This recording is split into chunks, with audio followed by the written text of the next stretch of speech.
Cry, Bibi Rizel. Hello, Bibi Rizel. How are you, Bibi Rizel? No, no, no, no, no, no, no, no. 16 days si Bibi bago siya nagpupo. Ang tagal. Kung hindi na pa-check up si Bibi, hindi nag-advise si doktor na magkain ng mga gulay si mama, magkain ng maraming fiber. Hindi nakapupo si baby namin. 16 days bago to siya nagpupo. Ay, oh, ay si Kaching. Ay si Kaching sa mama. Ay si Kaching. Oh, kiss mami, kiss. Mama.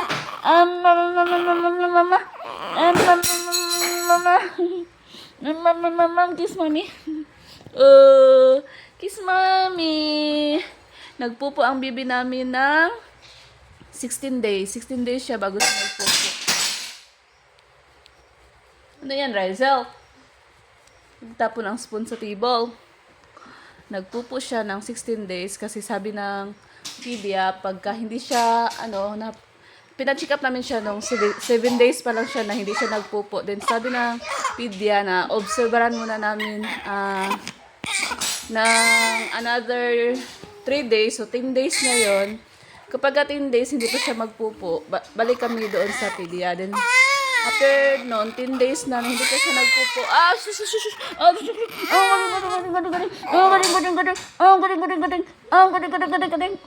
So after doon 10 days, pinabalik kami doon. Tapos hindi naman nagtitigas yung tiyan niya and normal naman yung mga yung mga check up niya, heartbeat niya, yung Tapos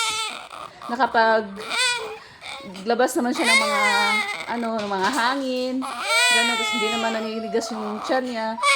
Pina-observeran na naman siya ng another 3 days.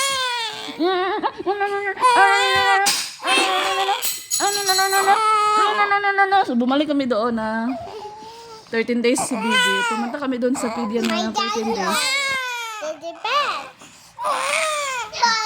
Sabi, pag hindi pa siya magpupo ng another 3 days naman is na siya ng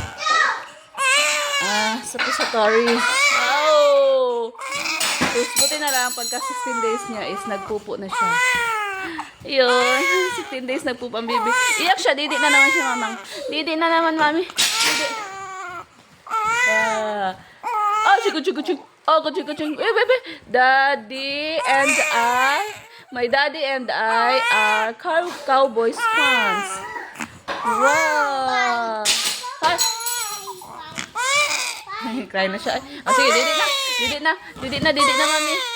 na, mami. Carry, mami. Okay.